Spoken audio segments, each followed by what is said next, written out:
Ayan, dito ako ngayon sa Carazacas, Umingan, Pangasinan. So, may titingnan tayo dito. Katabi ba ng resort to, kuya? Oo. Katabi ng resort pero hindi makitanaw ng drone, no? Masukal kasi yung mga puno.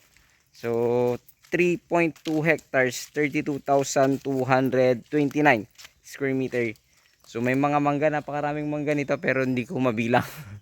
Ayan, tara tingnan na lang natin. Ayan, dito sa mismong loob muna ng property, tapos palabas tayo mamaya dyan. So may daan dyan, hindi pa siya cemented road.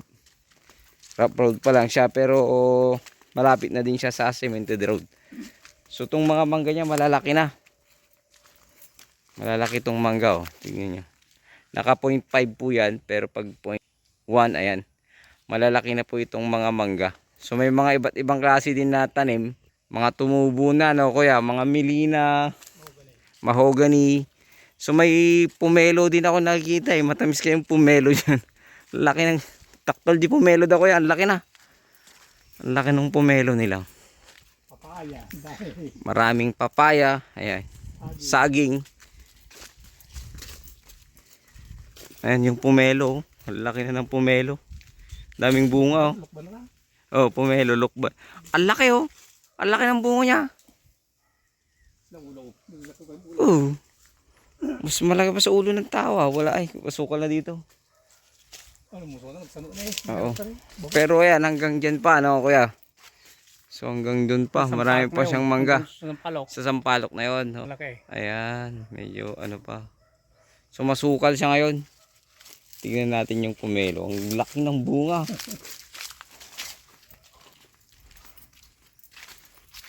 Matamis kaya ng kal.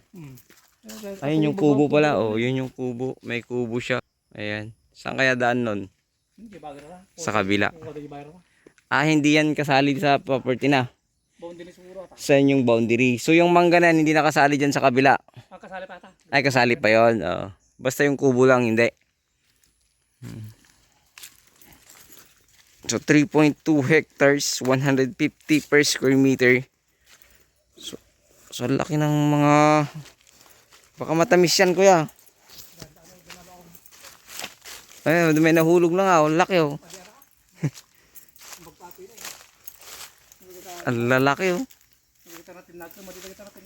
Ayan, ang lalaki. Ang lalaki ng bunga niya. Matamis siguro to kasi hindi naman nila pinuputol, eh. Ang daming bunga, oh. Oh, lalaki ng bunga niya. Mas malaki pa sa ulo ng bata. Huwag na, kuya, wala tayong paglagyan. Wala tayong paglagyan. So balik tayo dun sa harap. Medyo masukal pala dito sa loob. Pero ano to, kumbaga pag ganito yung area, kuya, pag ganyan. Pag ganyan, no? Pag ganyan, tapos meron naman akong ano nito, meron akong sketch plan or yung plano. Yung plan ng lupa. So yun na lang. Papakita ko doon yung ano. Pero ito ay maraming mangga. So at least siguro hindi natin mabilang eh kasi masukal.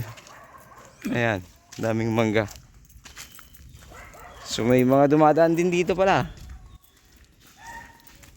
Ayan, oh. Pero din ito hindi barangay road to. Ano lang. Siguro nagkikidaan lang sila. Pero itong property nakadikit mismo sa barangay road. So wala tayong problema. Nga lang, pag pumunta kayo dito at nag-visit, puro bato-bato yung daan eh. Ang kagandahan nito, matigas ang daan. Kaya kung mag-ibisita kayo, siguro at least mas mataas. Yung mas mataas yung sasakyan nyo. Pick up, ganun. Hindi pwedeng SUV o kotse dito. Kasi medyo hindi pa siya, marami pa siyang bato-bato kasi nga bundok nga to eh. So tingnan nyo yung kulay ng lupa, mapula-pula pa siya pag naaagos. So ito yung mga mangga, matatagal na tong mga to, siguro may mga almost kuwan na dito, almost 100 years yung iba eh. Ito, lalaki nito. Tapos yun, lalaki rin. Ayan. Maraming malalaki. So itong daan dito okay naman. Ayan, dami niyang mangga, oh.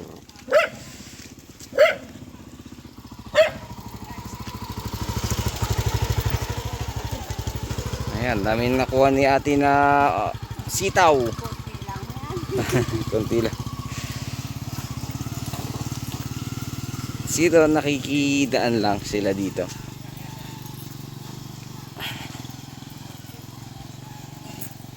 Yung daan talaga na barangay road dyan banda. Papakita ko mamaya.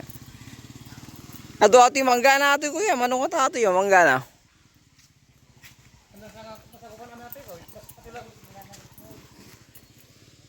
Ay nga na tilangan ka. Ajing barangay road jay. Ada barangay road naman. Mabutas sa sulit ka. Mabutas sa sulit niya ba yaw? Kasada. Ito hindi nakasalit. Hani na John. Ano tilangan? Datoy. Basta mabutas kasada. Ito. Ang dami. Umabot siya dyan ng konti. Wala ka bagsa to. Dito sa part na to hindi na. Ato Pag ganito siya. wala. So yung papasok niya, May iba naman dito. ibang may-ari yan kaya. So, hindi siya nakadikit sa daan kuya. Man nakadisot tani basilaan. May konti lang dyan. Mga Ilang metro kaya? pala siguro mga 8 nga metro. 8 meters. 10 meter ka naman. 10 meters ang nakadikit sa barangay road. Ito, kasali din to. So, Okay, di nakadikit siya talaga sa sa barangay road. Ito lang naman yung hindi na dyan sa kabila. Hindi pala kasali yan yung Melina yan. Tsaka ano na yan, boundary sa Camilino. mahogany. Boundary ata. Boundary yata kaya. Boundary ati kamo nga tetente mo hon ka muna. Ato aludig. Hindi to yung muhon. So ito na ginahin ko. So itong papasok na to kasali. Kasali. Ah, Ito mo tayo relocation talaga no. mga pito. Relocation talaga. So ayan hanggang dito. Pag ano. Simentado na yan Simentado ata. Sim- Tibag ato. Simentado na pala to. Natariman ta nga ato. Nasimintuhan hanggang dyan. Yung Karasakas dito sa baba. Tibag ka sa ka. Yung resort na Karasakas dyan. So ayun, tuloy natin. At ito yung nakadangarod. Diyan sa taas no. Ati ko lang tinood. Mahuli dito sa baba. So pag diyan na simento pero hanggang dyan lang Diretso lang tibag yan. Tibag. Tapos ito pababa. Tara, puntahan natin. So ayan, ito yung part na kuya ito. Tapos pataas. Itong sa kanan hindi nakasali yan. Paturitso dun sa kubo no kuya. Oo. Tapos pag ganito na siya. So nakadikit naman siya sa barangay road, nga lang kunting-kunti lang. Pero at least meron kang papasukan. Hindi, sabihin mo na 10 meters na kuya. 10 meters, 8 to 10 meters. So ikot lang tayo. And so ayun kay kuya, dito yung simula ng muhon tapos 10 meters hanggang dyan. So itong papasok na to sa property. So ipapakita ko sa inyo yung shape ng lupa. Doon na lang sa mismong dito sa mismong video ilalagay ko po. Kasi napicturean ko po yung niya Kasi itong property wala silang mga bakod pa. So kailangan i-relocate. Pero wala namang problema kasi naman to. Kumbaga ayan, pero at least itong property na ito ay titulado pangalan ng seller natin. At the same time hindi siya agrarian. So ito yung sinasabi kong daan. So kailangan mataas yung gagamiting sasakyan papunta po dito kasi may mga part. Pero matigas po ito. Hindi siya may part lang na konting putik-putik, syempre maulan. Ito yung daan kasi niya. So bundok kasi siya. So may mga bato-bato talaga. At the same time may mga ugat-ugat ng puno, ganoon. Tapos pero maluwang naman siya, kaya lang kailangan mataas. Tulad niyan, tingnan niyo po ito. Itong part na ito talagang kailangan mataas yung sa ilalim ng sasakyan na pupunta. Kasi ito na yung resort. Ito yung resort, ipapakita ko sa inyo. Papasilip ko po. Katabi siya mismo ng resort. Aray. Ito yung Karasakas Resort na tuloy-tuloy ang tubig. Ayan yung Karasakas. Medyo sa baba, pababa tayo para maipakita ko po sa inyo. Halos katabi ng property yung Karasakas.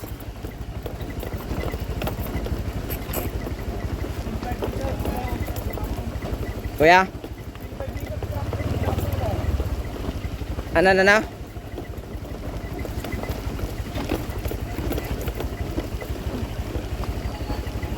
Ito na yung Karasakas.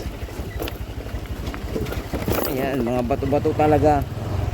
Kaya kailangan mas mataas yung sasakyang gagamitin, or pwede namang iwan dito sa baba, lakarin.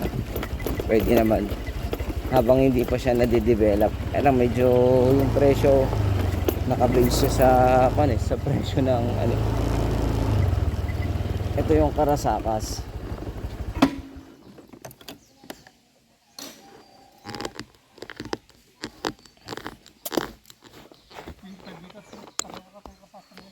...25 meters hanggang sa may sa ano property, no.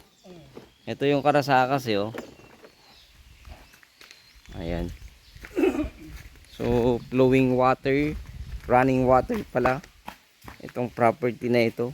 Ay, itong resort na ito. Dati walang entrance to, no kuya? Dati, no? Oo. Ngayon, meron na. Oo, ngayon meron na. Ayan. So yung tubig niyo tuloy-tuloy yan, oh. Ayan. Pasilip natin. Hindi kasi makita eh, oh. Ang makita. So yan yung tubig. So hindi lang makita sa loob, no kuya? Kasi hindi na tayo bawal pumasok eh. Ayan. Kuya? Saan?